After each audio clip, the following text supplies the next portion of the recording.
À force d'exporter ses bacs plus 7 et d'importer des bacs 5, notre pays connaît un appauvrissement intellectuel inédit. La grande misère de la recherche en France explique en partie une autre réalité tout aussi inquiétante, la fuite de ses cerveaux les plus brillants. Si la qualité de nos formations de haut niveau permet aux meilleurs étudiants et aux entrepreneurs les plus capables d'émigrer dans les pays les plus innovants et les plus créatifs, force est de constater que leur départ n'est pas compensé.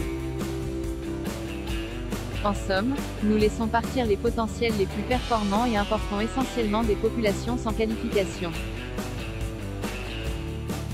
Les raisons de la fuite des cerveaux sont multiples, mais leur dénominateur commun est l'incapacité de notre pays à créer un environnement à la fois sécurisant et dynamique pour ses esprits créatifs.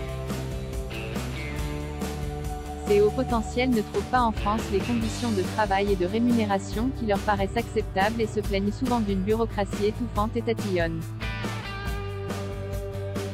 Symptôme d'une perte d'attractivité du territoire, la défection des premiers de cordée impacte le rayonnement de la France. Et ce d'autant plus qu'elle est à sens unique. L'émigration de chercheurs, d'ingénieurs ou de créateurs d'entreprises de haute technologie français, essentiellement aux États-Unis et en Grande-Bretagne, ne s'accompagne pas d'un mouvement inverse en direction de la France de jeunes surdiplômés.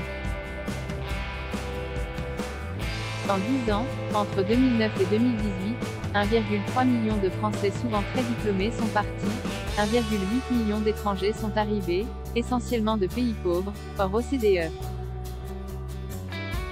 La plupart n'ont aucun diplôme 40%, ou simplement un diplôme de l'enseignement secondaire 39%.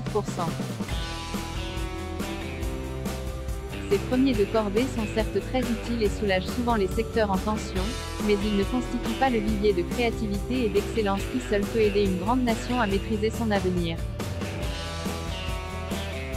François Bayrou a d'ailleurs tiré la sonnette d'alarme en 2020. Le commissaire au plan avait réagi très vivement à l'annonce de l'échec de l'Institut Pasteur dans sa tentative de fabrication d'un vaccin contre le Covid. Il notait alors avec amertume que le PDG de la société Moderna, Stéphane Bancel, prépare Ginette, à Versailles, Central Paris, Université du Minnesota, Harvard, qui avait mis au point le vaccin à ARN messager aux États-Unis, était français. Interviewé à l'époque sur France Inter, le commissaire au plan déplorait que nos chercheurs les plus brillants soient aspirés par le système américain. Même son de cloche du côté du médaillé Fields et ancien député LREM, Cédric Villani. Il constatait au moment de remettre son rapport sur l'intelligence artificielle en 2018, qu'en France, des disciplines telles que les mathématiques, l'informatique ou la physique théorique étaient plutôt jusqu'alors épargnées par la fuite des cerveaux. Ce n'est plus le cas. Or ce type de départ est un signe fort de déclin. La puissance et l'influence d'un pays se mesurent à la capacité d'attirer les talents extérieurs, mais aussi de conserver les siens. Le départ des hauts potentiels et l'arrivée en masse de populations peu instruites augurent rarement de lendemain qui chantent.